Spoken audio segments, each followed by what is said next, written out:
American, how's life over there in Shanghai for you? It's hot. It's crazy, crazy hot. I don't think a lot of people know, but Shanghai is on the same latitude as, say, Louisiana, like New Orleans, and it's on the ocean. So the summers here are like New Orleans summers. That is to say, ridiculously hot, 100 degrees, and then almost 100% humidity. So you just walk outside and.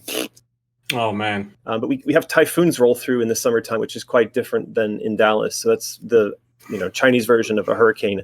And we just had one go through a few days ago, so it kind of cools things down and brings some wind. So yeah, it's all good. Yeah, when people say hot, I'm like, okay, what is your definition of hot? Because Fred's like, oh, it's 20 degrees Celsius today. It's so I'm dying. It's 20. Shut up, dude. It's like, I live in Arizona, so we go outside and it's 120 degrees midday.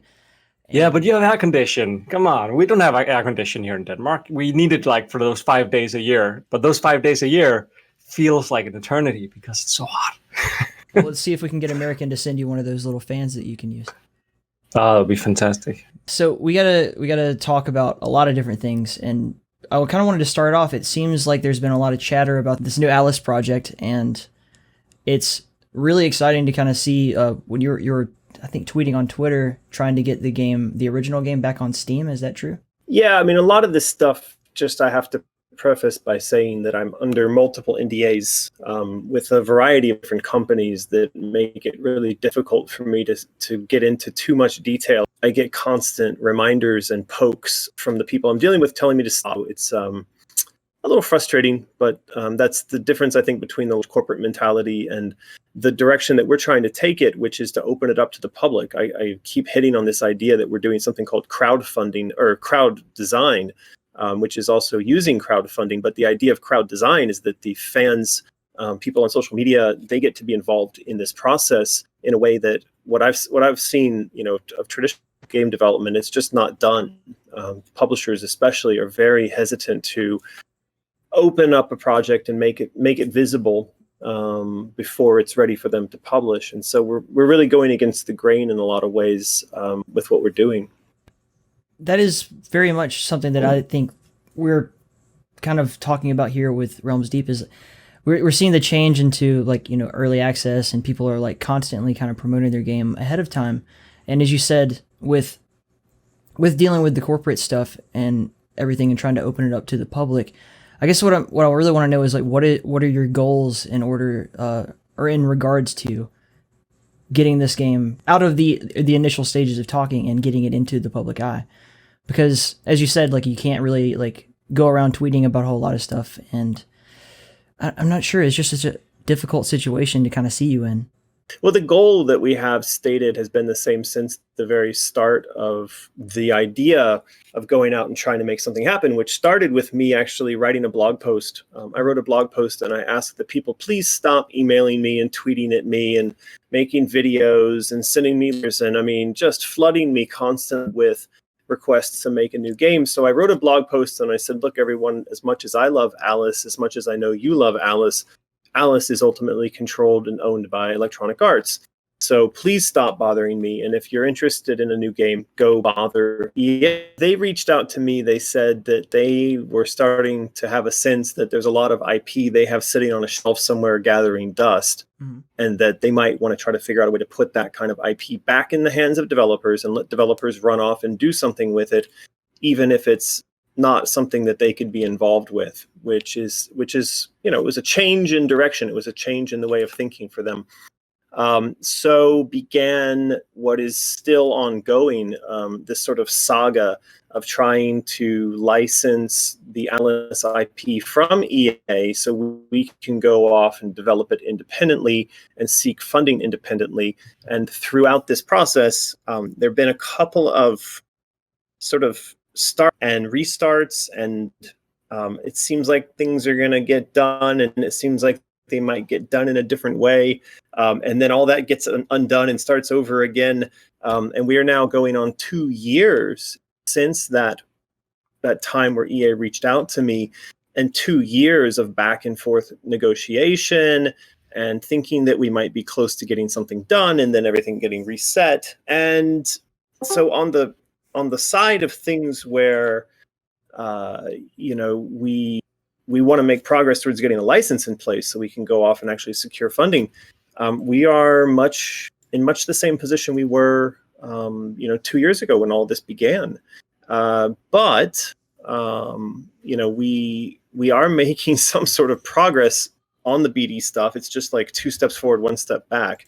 But on the design front, using Patreon, we're making a tremendous amount of progress on the art and the story, and we're even starting to build models and other kind of content to prove what the game concept would be. But going even beyond that, we're now writing a design Bible, the goal of which would be that you could set that thing down and flip through the entire game from front to back, meaning every scene, every line of dialogue, every character, every level, everything that you could imagine that would go into the making of the game. So our goal right now is whatever else goes on with the talks we're having with EA, the goal right now is to get that design Bible done and also in a physical format, like we would publish an actual book of this thing. And by the time that's finished, if EA is still uncertain about what's going on with the licensing stuff, we will at least be able to check off that we've done all the story and design work, and then set that aside.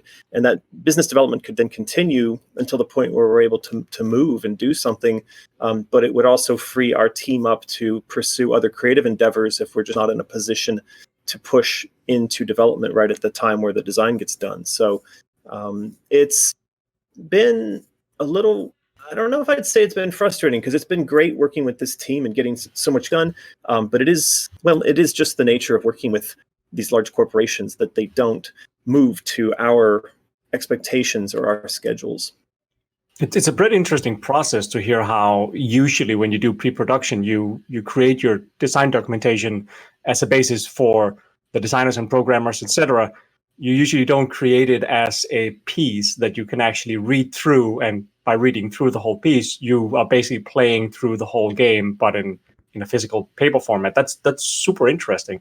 How do you go about putting that together? Is it like, here's a description of the level, here's some pictures and concept art, and can you maybe dive into a bit more, like how does a Bible like that how's that put together? Well, I mean, it's just breaking the game down into chapters, and we've done this before. But the analogy that I've made in the past, when I've made games, and it doesn't matter which game it is, I mean, throughout the history of all the games I've made. Well, so the question of the Bible, I mean, here's the thing. What I've experienced in the past is, while working on games, we normally end up with something like a design Bible, or at least a complete design by the time the game is finished. Now, there's been exceptions, like we worked on Quake, and we didn't know what the design of Quake was until we had to write the copy on the back of the box, right? But you could have said that at the point where we wrote the copy, we knew what the design was, or we knew what the story was. On the last Alice game, the experience was one that we described as, designing and building the airplane as it, rushed down the runway preparing to take off. And that's been an experience that's been one that I've had on multiple projects, that you never have the luxury of starting a project with a design that is 100% complete. You may have an outline of a design, you may have some notion of like the beginning, middle, and end of the game or the story, but in a lot of cases where I've worked on games, we didn't have the complete design done until somewhere in the middle of the development itself, right? So in this instance, since we have all this time, and since we don't have the pressure of actually trying to build the game right now, we are just sitting down and putting together the entire, what we'd call design Bible. We have a template for it that looks a lot like a book, in the sense that it's divided up into chapters, and the chapters have a substructure about, the characters and the story and the art and the things that you'll encounter inside of there.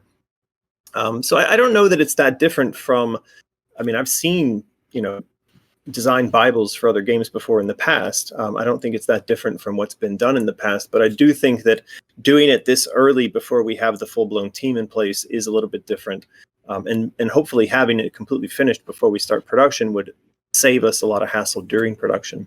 Yeah, so we're doing this whole Realms Deep thing. Fred specifically has been super hyped on getting into all the old stuff. I don't want to have you have to revisit and answer a million questions that you've answered a million times about a million different games that you've worked on. But with that said, we do have to address the things that you have done and became famous for and everything. So without rehashing, go for it. Yeah, without rehashing the whole story, I just want to. We're here to get to know you. It's really an opportunity for your fans and for, Fred's fans and I guess my fans to also just have a window into your life as well. So it doesn't have to necessarily be about like, what was it like when you worked on Doom? Just, how is this entire experience kind of formed who you are now is kind of what I'm interested in. Sure. I mean, I hardly remember much about when I worked on Doom. I mean, keeping in mind that's I was 20 years old and I'm about to be 50. So we're talking about something that happened nearly 30 years ago, right? Right. So my memories of the things that happened back then are pretty faded. I think it's only really the most kind of sharpest, maybe painful or most interesting memories that still stick out. In terms of how it's shaped me, I mean, it's one of those things where you wake up. I wake up, and most mornings I'm aware of the fact that the foundation upon which my life is built is one that is built. It's all built upon the legacy of, John Carmack offering me a job at id, and then that giving me the entrance into the games industry, which led to everything else that I'm doing. So, I mean, there's a lot of times that I think about the legacy. I also think about just being thankful for the people that I met along the way and that gave me a hand up and that, are still out there. And, when I see their names and when I see the new projects that they're working on, it's just a constant reminder of the history of the legacy of all that stuff. Throughout all of that, like, because you got offered this gig, but you weren't like, you were just kind of a hobbyist, right? In terms of game design, you didn't go to school for games or programming, as far as I understand it, right? So did you expect at that point to ever have a career in this industry at all? Well, I think so. A couple things. First of all, at that time in history, no one had any expectation that there was a thing called a career in games. It just wasn't a thing. And in fact, if you told people that you were getting into making games, the thing, it was so rare that it almost sounded like it might have been like if, in the 40s you told people you were getting into rock and roll and like people didn't get what rock and roll was, and they thought you were either insane or on drugs, or it was just a flight of fancy that would be gone in a few weeks or months, right? I mean, that was the reaction I got from friends and family that like, oh, you're going to go work on games. Well, what even is that? What does that even mean? So I think even for myself, the notion that, it was new to me. So back to the question of like, was I a hobbyist? Was I at all sort of learned in these things? I had been playing with computers since a very young age. I was given my first hands-on computer. It was a Timex Sinclair 2000 that you plugged into your television with an RCA jack. I was given that when I was like 12 or 13 years old.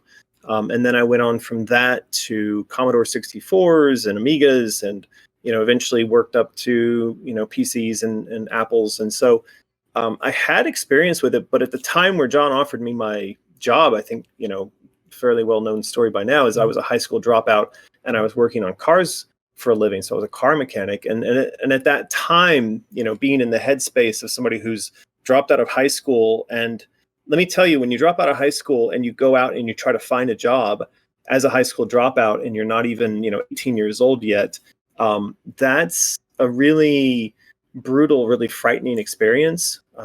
Especially when, at that time I was, there was no one to go home to, I was living by myself. And so the idea of like, oh, I may go off to make games it never ever crossed my mind. And the only thing I was concerned about was eating and paying the rent. And I was tangentially aware of id because I'd played Wolfenstein from a disc that I'd got at a computer swap meet in a parking lot. But that was it. And like when I met John, and then I had to put two and two together that like, oh, there's that thing I was playing called Wolfenstein. Oh, this guy made that. It's like, what the hell? It's a small world. It was difficult to reconcile it, much less to imagine that I could say to him, hey, give me a job. Or, and I never thought of doing that. It never crossed my mind to say to John, I'd like a job doing what you do, because I just thought like, well, I'm just a grease monkey, I'm just a car mechanic. Why would he even entertain that notion? So yeah, it was a big shift. It was a big change in life. What in your background, like when you were offered that job, what did he see in you? Did you have any kind of hobby projects that you were doing, or anything that would make him hire you? Look, I'm not really sure. We played games together. So he understood, and I went up and I beta tested on Doom. So I mean, I'm sure they saw me sit down at a computer and play a game, and probably got to know me a little bit, got to understand my style of feedback and communication. I think John was aware that I had programming skills, because I think I had told him that the reason I went to that computer swap meet was to buy a PC for the shop where I worked.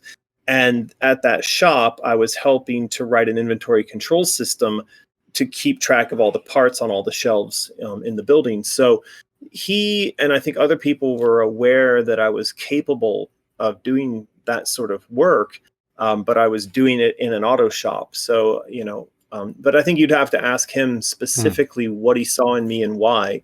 But it wasn't like he was offering jobs to every person that he met on the street. And there were other friends that we had around who were also in similar sort of normal situations, I guess you could say. And they were coming up to beta test, and they were somehow not on that list where John said, you come and you work at id now, So I don't know exactly what it was. Now, look, it may have just been, and I don't want to be presumptuous about his, state about what was going on between the two of us, but it may have just been that we had a nice relationship, right? That we communicated well, or that he felt comfortable around me.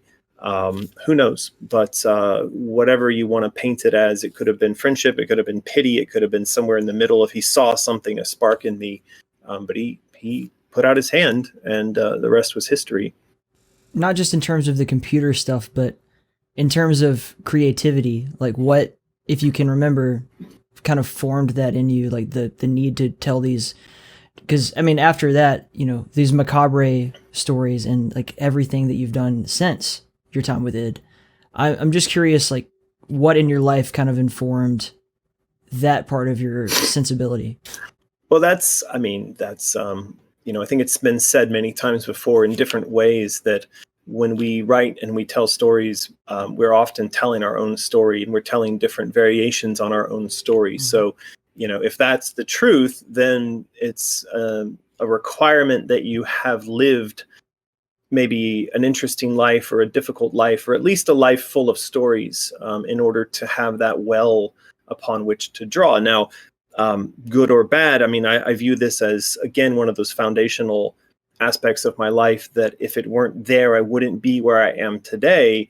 But one of the foundational aspects of my life is that in childhood, there was a degree of abuse, physical and mental, psychological abuse. And there were, how would you say, there were very interesting living experiences, as a child growing up. My family was split down the middle. On the one side was a fundamentalist Christian, like homeschooling and no television, and the girls could only wear the clothes that the mom sewed for them, and being read the Bible multiple times per day. And then on the other side of the family was complete hippie, growing pot, selling pot, just open relationships, drugs, alcohol, rock and roll. It was just like night and day. And I lived in the interface layer between these two worlds, and I got to experience everything that went on both sides of that, both culturally and in terms of music, in terms of literature, in terms of psychology. So I imagined that was a bizarre petri dish, in which to raise a child. I spent years as a child growing up, some years in Mexico.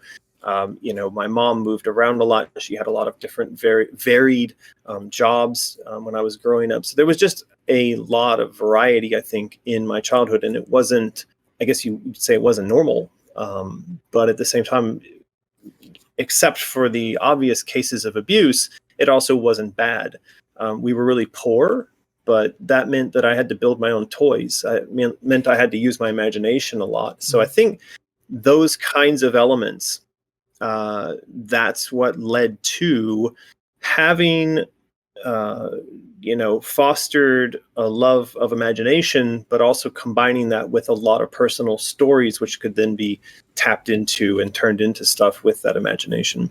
Yeah, as you say that, I can really see how that lines up with. Are you familiar with this guy called Eric Weinstein? He's a mathematician. Sure. Okay, so yeah, I like him and Brett Weinstein quite a bit. They're very interesting to listen to.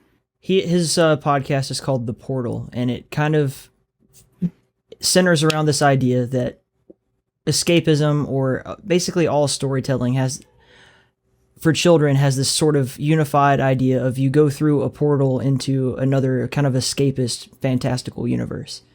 In your case, your fascination with the story of Alice going through the looking glass and everything, and as you say, you kind of lived a difficult childhood, and creativity was your escape. And it seems like such an interesting kind of psychological factor that you would end up kind of becoming centered around this story that involves a child with like a life that she would like to escape into something more fantastic. Yeah, well, I think one of the aspects of her personality and her, what you'd call her superpower, is the fact that she uses imagination as a tool. And that means that instead of allowing her demons to run over her and define who she is and destroy her life, she's able to go and grapple with them. Now they're not physical, right? But they are still just as damaging as something that, or maybe even more so damaging than something if it were physical. So she's figured out how to go and grapple with the non-physical, with the psychological. And that's her main skill, her main ability, and throughout all these stories. So I think that was something that when I was a child, I was also doing a lot of. I was doing a lot of escapism, a lot of impersonation in my mind. I had a lot of different voices and characters that lived within me. And on the topic of portals, I remember as a kid, I used to just draw portals in midair and step through them, telling myself that once I'd done that and stepped through that, then whatever the experience was I was having would be different. And so I could draw a portal and step out of, experience A that I happened to be in at the moment into experience B just by telling myself that this worked. And I think that that's actually continued to be something that I've done, not drawing in midair, but pushing myself through experiences or into completely new experiences over and over throughout life. Yeah, I'm really glad I got onto that tangent. So creatively, like if you're working on a project, right? Let's say you forget something. Have you heard this like mnemonic of stand up and like walk through the threshold of the door again and you'll remember it? Things like that. Or having the kind of power to do something in the physical world that manifests something you're trying to do psychologically, or vice versa, is a very powerful tool. Correct. Yeah, and I think this is something, I mean, if you listen to, I don't know if it's Jordan Peterson or there's someone else that talks about these, the landscapes of the mind, basically how the Greeks, when they had their mega opus, tragedies and stories that they would tell, they would create these mental rooms and then walk through them to remind themselves of each of the separate chapters. Of course, it's a skill we've lost because now anytime we want to remember something, we just look at our phone and boom, it's there. So people have become quite lazy in terms of building those kind of mental landscapes and using them to recall things.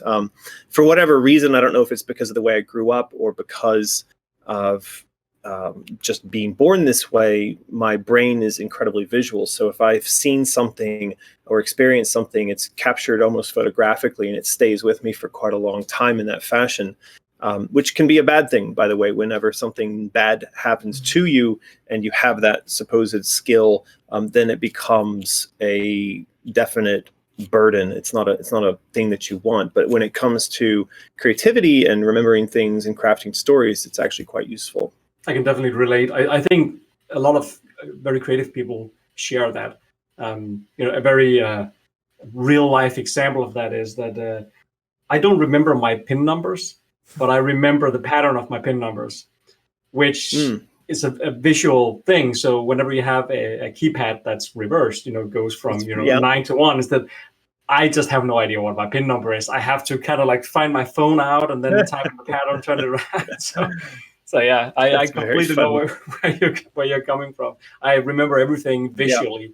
Yeah. Well, I think what I've seen of people who are creative and who have those kinds of skills, though, is that, and I have had this experience in my life with my own sister. I assume that she had a brain that was very much like mine, and she had, similar sort of capabilities or abilities or latent talent or something.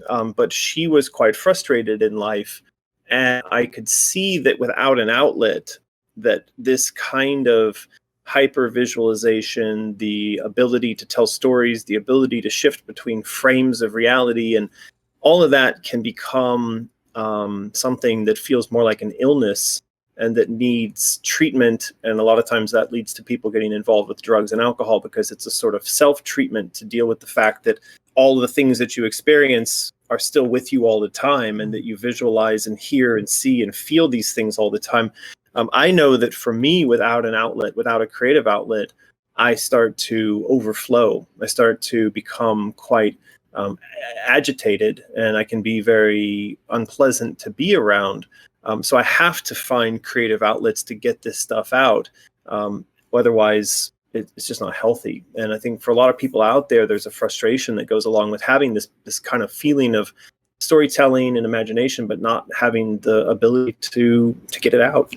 Do you find that you get it out any other way other than just the gaming? Or do you have any other kind of like looking at your room? Looks like you have a lot of artistic pursuit going on there.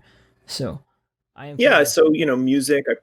There's a cello back there somewhere, so I play music. I play cello these days, but I've played different instruments throughout life.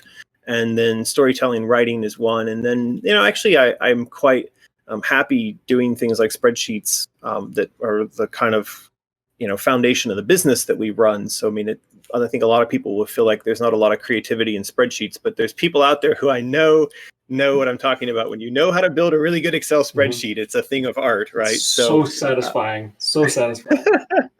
So I'm fortunate in that I can take something that a lot of people will look at, like accounting and things like that, and schedule making. And I can find artistic outlet in that. And then I do a lot of tinkering, meaning mechanical tinkering. So like my garage is filled with all kinds of bits and pieces of projects, and building FPV drones, and I go sailing. So I have a sailboat in Thailand, and I do all my own maintenance on that. So that means that all of the experience that I got as a car mechanic actually follows over into working on my boat on my own. So it's got a diesel motor in it. I can take the diesel motor apart, and I can fix things, the electrical system and the fuel systems and everything on the boat from front to back. Those kind of things are really important. I have to have things to work on. If I don't have things to work on, if I have idle hands, then I will become ill. I become very unhappy without goals and things to work on. So yeah, I've got there's tons and tons of stuff to keep me occupied in that way. And these days we just had a baby boy, and so that is a fantastic project. He is just like this little fun. He's a scientist, and he's also a science project, so he's like a science, he's like my little science project, who also himself happens to be a little scientist. And that's become the most enjoyable and rewarding kind of activity that I've ever had. That's fantastic. It reminds me of Neil deGrasse, was just that all kids are scientists. They're basically doing experiments, physics experiments all the time. And whenever as parents, you tell them, don't take that, don't drop that, and so on, you're basically teaching them not to experiment and learn things from science. That's exactly right. So, it's funny because we live in China, and in China you have very strong family structure, orientation towards family structure. So when you have a child, it's almost an automatic given that someone's parent is moving in. So in this case, it's my mom, my wife's mother immediately was installed in the house, and there was like no question of if that was even going to be a thing or not. It was just like, she's living here now. So that's very different in the West. Yeah. It's very different, but she's very kind of traditional. She's got some very kind of non-scientific, unscientific ways of thinking. And I'm constantly having to talk to her about the fact that, hey, we have to let him fall down. or hey, we have to let him pull that thing off the shelf onto his face. Obviously not a television, but like a bottle of water or something, light. You have to let him make mistakes, because if you don't let him make mistakes, if you don't let him try and fail and then try and get it, he's going to be held back a bit on doing that. He'll eventually get there, but if we let him have the freedom to experiment, he will do much better.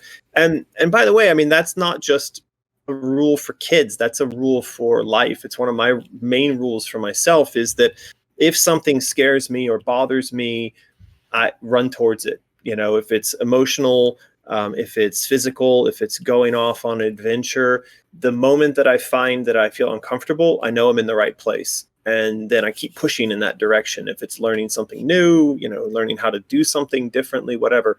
And I think it's a good rule. And I'm trying to teach him, and he's only not even a year old yet, but he seems to dig it.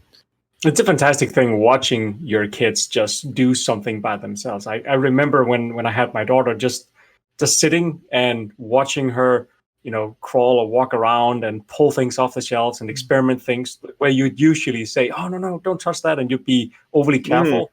Your job in that situation is just, okay, let's make sure she doesn't hurt herself too much, but let's see what she does. Let's see what happens when she takes out that book. And just watching them experiment and play around it's such a magical experience, because you can see them instantly learning. And most of the time, till they pull something down and it makes a loud noise, they keep doing it because the loud noise is fun. But otherwise, it's a really, really fun and rewarding experience. Well, it's interesting, I think, because we do live in a world where so many parents want to, completely wrap everything in bubble wrap and make everything super safe. And there's a phrase I like a lot, and that is that you're supposed to prepare the child for the road. Don't try to prepare the road for the child, right? That is, don't go out and try to make the world a safer place. Instead, teach your children how to, confront and overcome any obstacles that they might find in front of them. And that's really something I've noticed is like lost. I go and meet other people who have kids, and we meet a lot of people here in China who have kids. And people coddle their children so much. And then I think, like, man, this kid's going to be scared to try anything. And then they are. Like, you find that they're just complete scaredy cats. And I don't know how they're going to grow up into functional adults like that. But I think that's something still very recent, because even my generation, I grew up in the 90s. And I have vivid memories. My parents, or my mom, raised me and my sister in a tiny one-bedroom apartment in this complex where a lot of low-income families live, and we were just used to just running outside by ourselves until 7 or 8 in the evening, and then my mom would just yell from the balcony, like out in the open, "Fred and Sarah, you need to get home now!" And then somewhere in the distance we're gonna, "Oh, Fred, your mom!" And then it would like go on a chain across all the different kids. "Hey, Fred, your mom is..." Like, you don't see that even today, and this is not that long ago. This was like in the mid early 90s. And nowadays, holy cow, even me, and I also, that's also my own fault. I don't let my daughter out like after, 6 in the evening by herself without me being able to actually see her and, stay close and so on, because you're kind of, I don't know, it's weird, because I was not raised that way, but I'm also raising my kid in that way, that, don't go out by yourself and always an adult with you. But when I grew up, it was never a concern. You just, come home. This is one of the great mysteries of the age in which we live, where, the question is sort of, if you could choose to live at any period during the history of people, when would you live? You would choose to live right now. Why? Because we are the richest, healthiest, longest living, safest, everything is as good as it's ever been. And yet not everyone, but yet a lot of people are constantly overcome by fear of the other, fear of danger, fear of something happening to them or the ones that they love. And why? It's actually not the reality that we live in. It's not that bad out there. And yet we're constantly told that it's the end of the world. And so people live as if it is. It's really unfortunate. Do you think Do you think there's some truth to, when Morpheus in the Matrix says that, or Agent Smith says that we humans define their happiness through suffering, and that's why the first version of the Matrix wasn't accepted? It sounds a bit like, version 2.0 of the Matrix is what we had between your youth and my youth, where there's enough Right. suffering that we're defining our happiness through it, but everything is not too perfect that we don't know what to be mad about, and then we're overprotecting everyone, which is kind of what we're seeing now. Do you think there's some truth to that? The idea that humans define their existence through suffering, I think, is a kind of inversion of the Buddhist philosophy that existence is suffering, and that when we finally come to terms with the fact that existence is suffering, we reduce the amount of suffering that we experience, right? So, I mean, there's one of these sayings, that if you feel depressed about something, it means you're living in the past. If you feel nervous about something, it means you're living in the future.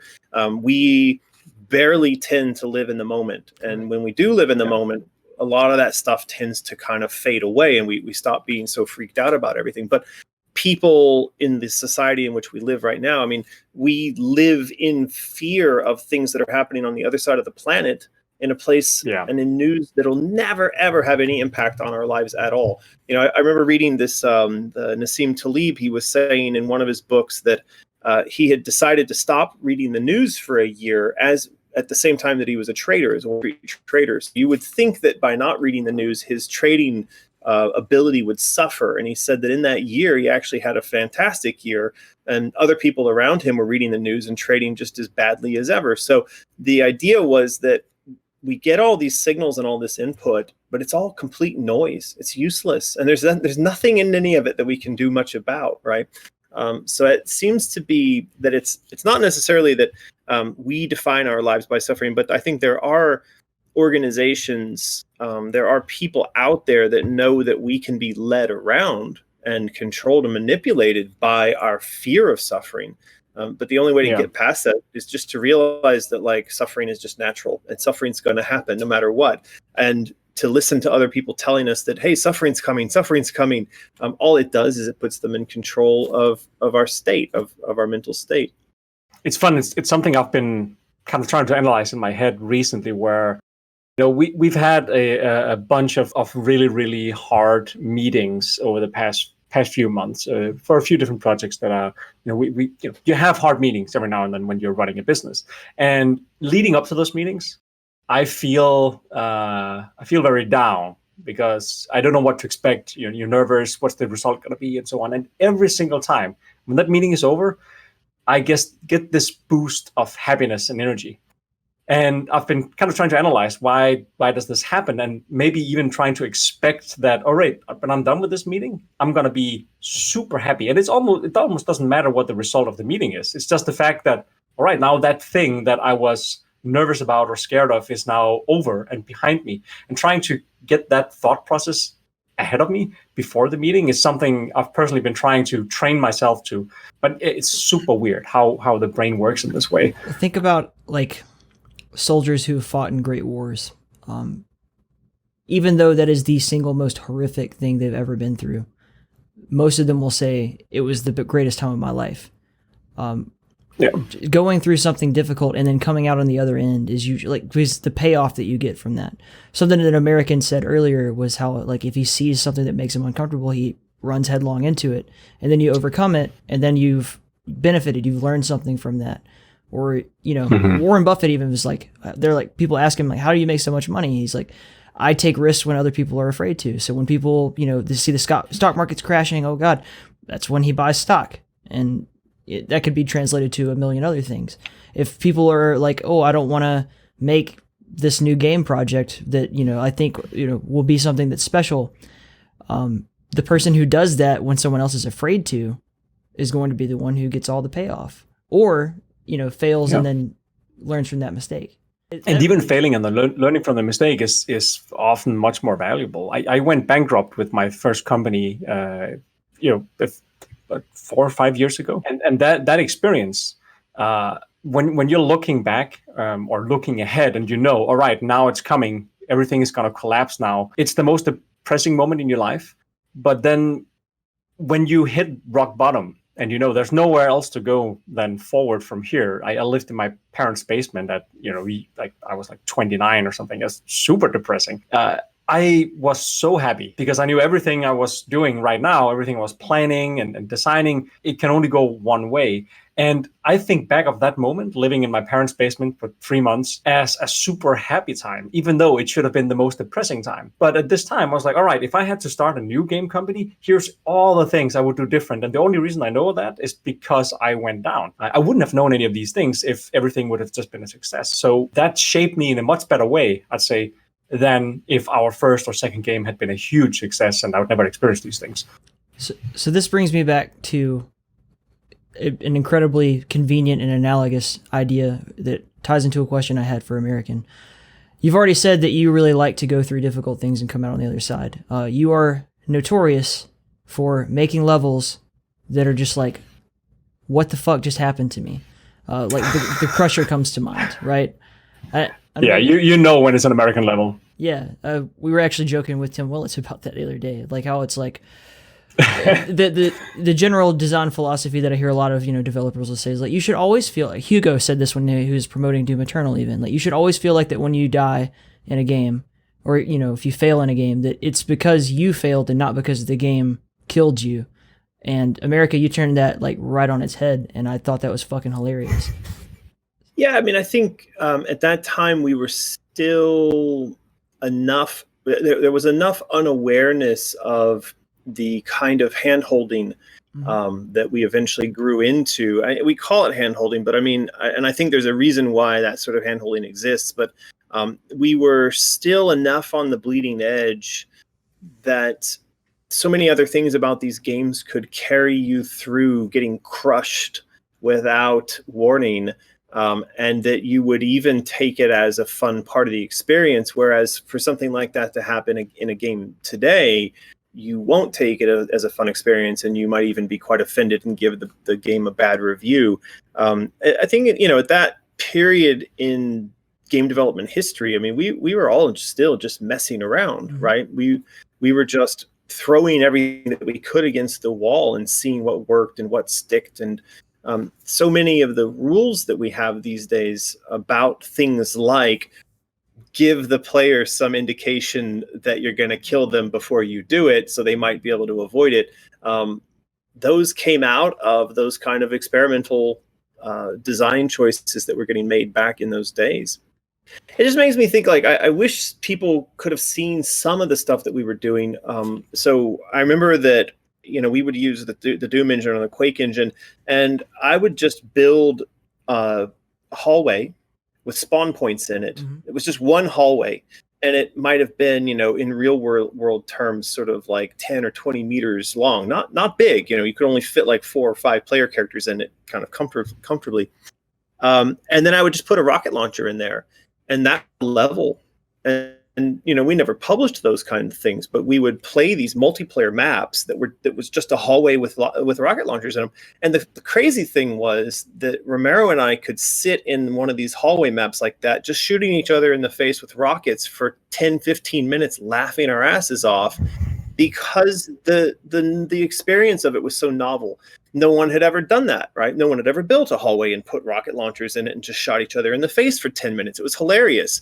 Now, of course, we would get that sensation and we would take some bit of learning from it.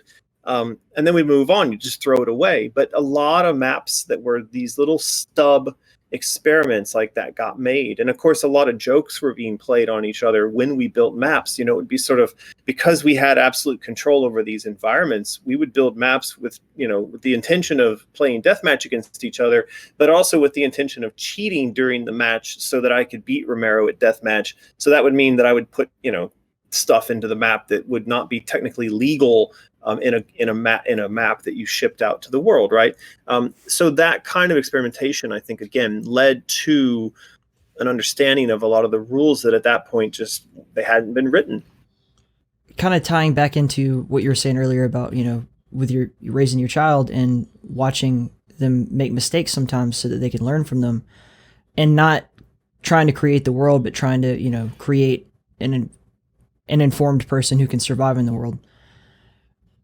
We touched on the subject of how games today often will just hold your hand through the whole thing. And it is important to a lot of people. Like, if they have one moment of adversity that isn't like immediately rewarding to them, they will throw the whole, baby out with the bathwater, unfortunately. And they don't want to kind of deal with that. But I think that's when we were talking about like prioritizing safety over liberty and things like that. I think that's why we're kind of in the situation we are now, where we're doing this Realms Deep convention, to celebrate kind of a revival of that old style gameplay that, you were just talking about. I think that a lot of people in my generation specifically, I'm 25 years old, you guys are both senior citizens, and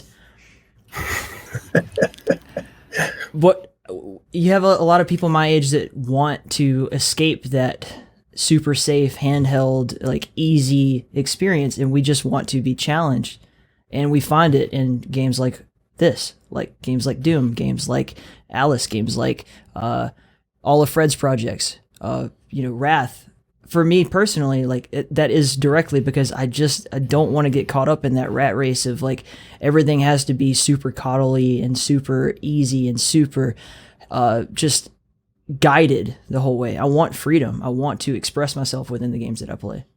Well, that's great to hear. And it should be that way because there is a natural sort of oscillation that goes back and forth. I mean, we see it in music, we see it in fashion, we see it in politics, we see it in the psychology of generations of people when they're growing up, is that you have generations that are interested in safety more than in adventure. And then you get, generations that are more liberal, and they're more interested in going out and finding adventure and less interested in safety. It's funny, like I have one of my friends, he's completely covered in tattoos from head to toe.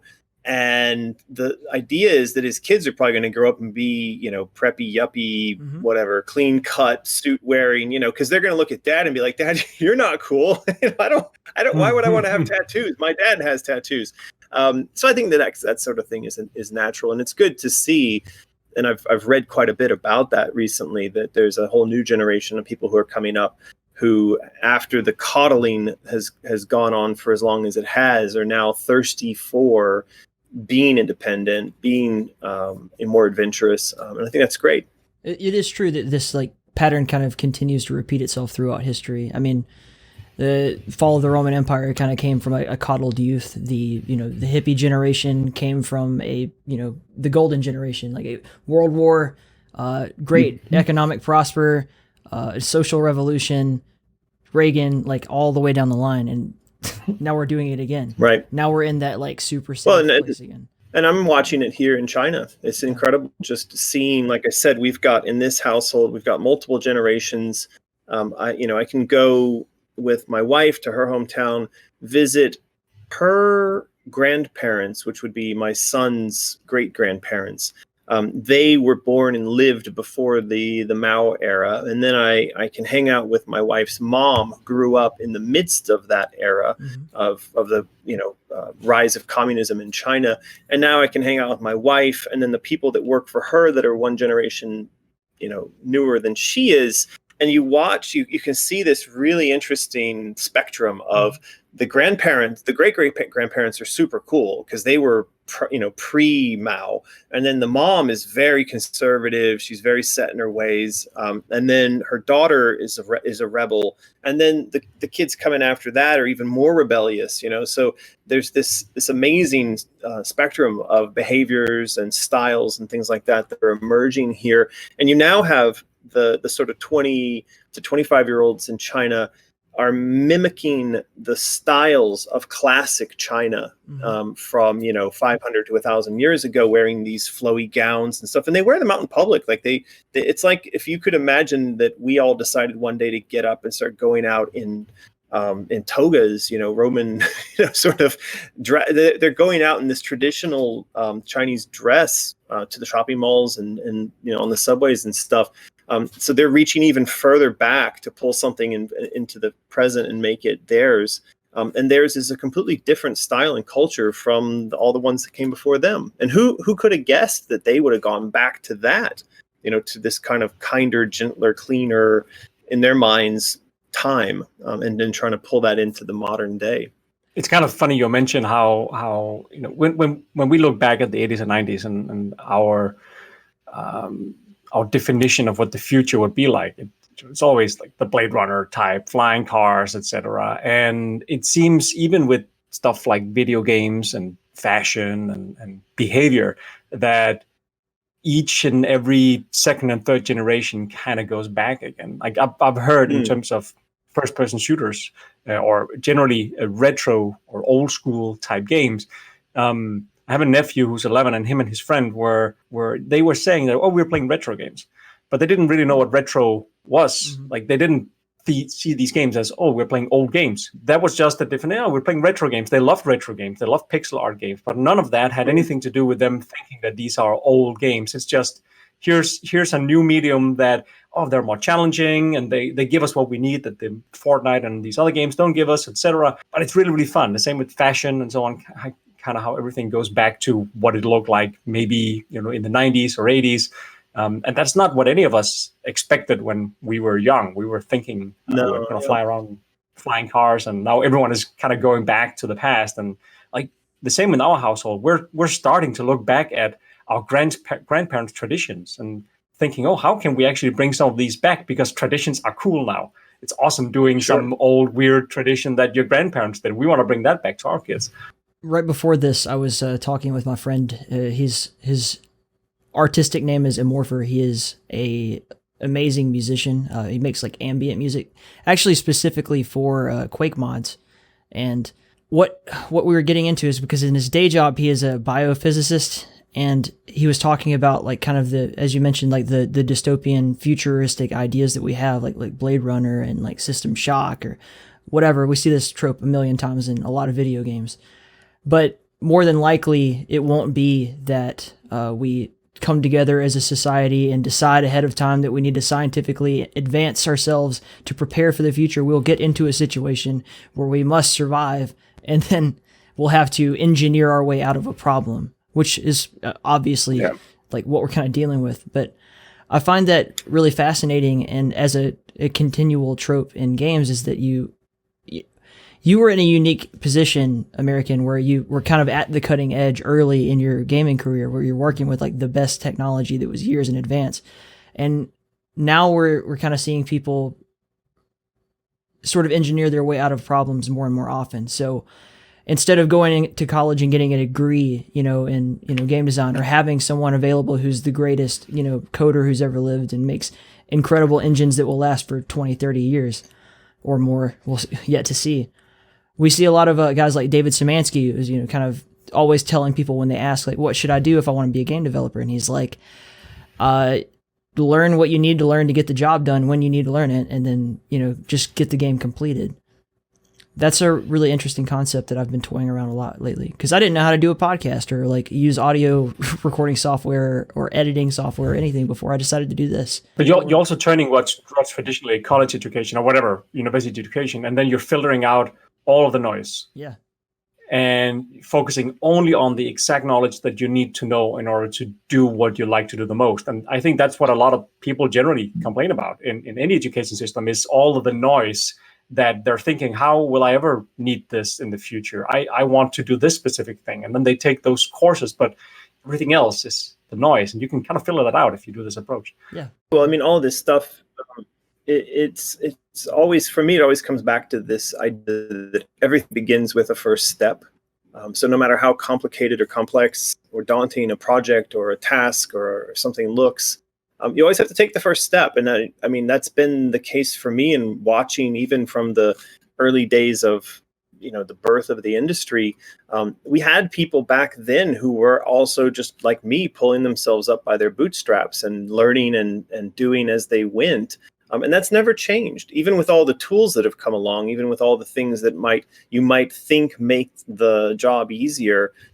There's still that most basic concept of you have to begin, you have to start in order to finish. And a lot of people, it's amazing to me. I mean, I've that same kind of advice, just start. Because a lot of people don't start. They want to have the thing handed to them before they begin. And if you wait for the thing to just miraculously happen, surprise, surprise, it never will.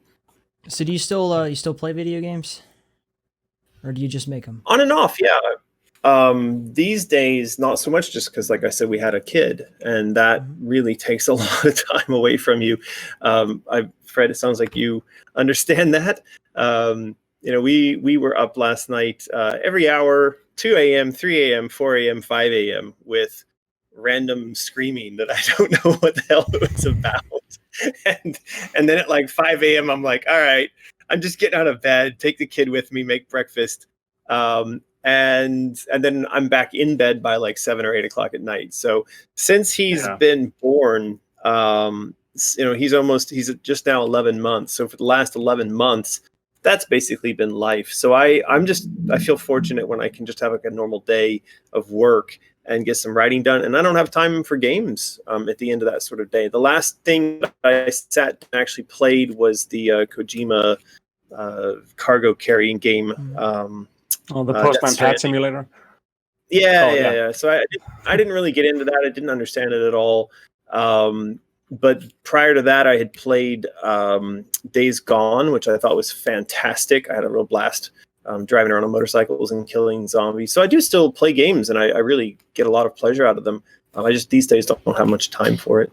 As your son ages, 3-4 years from now, what, if any, games are you looking forward to revisiting with him that you could pass along? I don't know. I do know that all the kids that I know these days, they're crazy about Minecraft, right? So I imagine that he will also be crazy about Minecraft, and I can understand why, because I got crazy about Minecraft myself for quite a while. There's just something magical going on in there of the sense of exploration and building and all this kind of stuff. Digital Legos. I'm sure. Yeah, but there's a lot more to it than that, right? I mean, there's this sense of danger and survival, and anyway, so I think I won't be surprised if he goes quite nuts around that. He seems to have that kind of brain. He likes building. He likes taking things apart, and he likes hitting things. So he's already got the skill in place for pickaxing his way through the world. In terms of other games, to be honest with you, I hadn't even thought about it. I hadn't thought about what kind of games he's going to play at all. I don't know. Hadn't crossed my mind. It might turn out different than you expect. Like I had the same discussion with my friends when my daughter was she's 7 now. But then when she was turning, 3, 4, like around the age when you can start playing something. And I gave her, here's an old Nintendo with Super Mario Bros. 3, and here's Doom on the PC. And the only thing she plays, and is even interested in playing on any platform, is this horse MMO on her iPad. That's the only thing she cares about.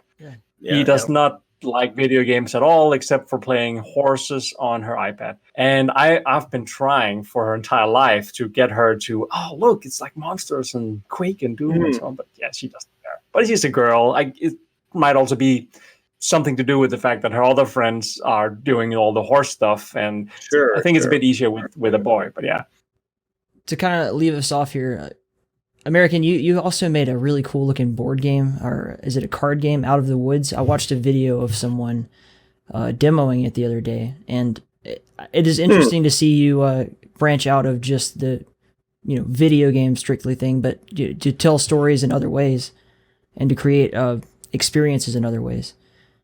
So how was that? Like, how did that come about for you? So Out of the Woods came about because I ran into a personal tragedy. Like, I had what you'd call an encounter with chaos, and it was really difficult. And it was at a time a few years back where I thought I was maybe past that sort of stuff. You think like, I've lived long enough, and I'm secure enough, and I think I have a grasp on the world around me enough, and I'm in control enough. That's the great illusion, right?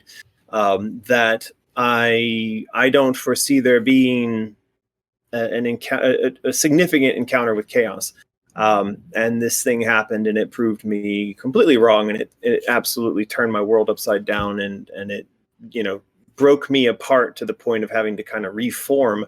And in the process of doing that, reforming, I needed a creative outlet, and one of the things that came about in this this chaotic event was this realization that a lot of the reason why I ended up where I was my own fault. And a lot of the fault lay in the violation of some of the basic rules of the universe, things that are contained in the Bible, but also things that, if you're not religious, are contained in fairy tales. And so I started really thinking about the fact that I wanted to create a tool set, a warning, whatever you want to call it, that could help other people to be aware of the things that you might want to know in case you want to avoid chaos. It's funny because as I was working on that, it was right when the Jordan Peterson 12 Rules was coming out. So there's actually a bit of overlap in there. I mean, he's also got another book talking about the content of myths and mythology and how these things transcend time and culture because they contain these really valuable lessons on surviving and avoiding chaos. So Out of the Woods is essentially that. It is taking some of the classic fairy tales and dissecting them to, well, the tagline says to put the teeth back in them, so that if you were to read these tales to your kids, it'll tell the original stories in a way that the kids might think twice before lying or stealing or cheating or doing whatever, because they get to see that at the end of the unwashed, uncleaned version, there's some real consequences to those bad behaviors. So that was the inspiration and the sort of content of Out of the Woods, and we had a lot of fun doing it. You know, like you said, it's a tabletop game. It's also an illustrated book that contains all the stories, and there's like a coloring book and a bunch of other stuff that goes with it. So we managed, I think, to put something like 15 or 20 different of these old fairy tales in there, and all of them have unique artwork that go along with them. It's all original art of re-illustrating tales like Red Riding Hood or Jack and the Beanstalk, but we did all the art in a very gory fashion. So, you know, you see Red Riding Hood, you know, the wolf gobbling up the grandma, and then later in the story you get to see the wolf being boiled alive in a pot, you know, so it's pretty graphic. But yeah, it was a lot of fun to work on, and it did help do the trick of giving me a creative outlet when I really needed one. Do you think that because of a lot of the chaos that you've went through in life, that is why you gravitate towards things that you know that you can manifest or in control, like engines and like video game levels? Like when you create the universe and you get to decide how it works and what can and can't happen, does that like feel a bit therapeutic? I don't know if it's about, well, so I mean, if the premise is that I go sailing because it makes me feel in control, no. Yeah. Because, you know, when you're out on a boat and, you know, you suck a jellyfish up into the water intake and your engine quits or overheats, like, you don't feel in control. You know, my boat, the name of the boat is actually Chaos. And I've got a big chaos symbol on the sail. So when the sails come out, you see this big, you know, chaos symbol. So, and a lot of other sailors will be like, why the hell would you name your boat Chaos? You know, that sounds like a terrible idea. And I think, like, well, the old sailors kind of tale is, you know, you should never name your boat like Hurricane, because it'll invite a hurricane to destroy your boat. So I figure this is a sort of reverse psychology on the universe. It's like, okay, I'm going to name my boat Disaster in the hopes that no disaster comes. There is something to be said, though, for, I do like tasks related to the boat, because they're very much about preparedness. Okay. I don't think that we can avoid chaos, but I think we can make the encounters that we do have better or less damaging or less horrible if we've prepared ourselves and we have prepared tools for ourselves accordingly, right? So that's something that I like. I mean, I like working with tools, and maybe one of the reasons I like building games, there's a very, you get into that flow, right? You get into that sense of like just building stuff, and you kind of lose track of time. That's what writing, that's what building levels, that's what working on engines does for me. I feel like there's no question I could ask you that you wouldn't give some beautifully thought out philosophical answer to, man. It's been really amazing to get the chance to kind of like spend some time learning from you and growing to understand you as a fan. Absolutely. So, yeah, cool. It's been really fun. Thank you so much for joining us. Yeah. Fred, any closing thoughts? Appreciate you having me on. I think we covered most of the stuff I'd love to hear. I can't wait for our fans to hear this this podcast. It's gonna be a treat. Absolutely. American, you have and thanks for doing this. Yeah. Well, if the fans are curious about any of the things we're working on, probably the easiest thing to do is just go to AmericanMcGee.com. And then that redirects to all of the stuff out there, social media channels and whatnot. So thank you so much for being part of this, man. Yeah, thank you guys for inviting me.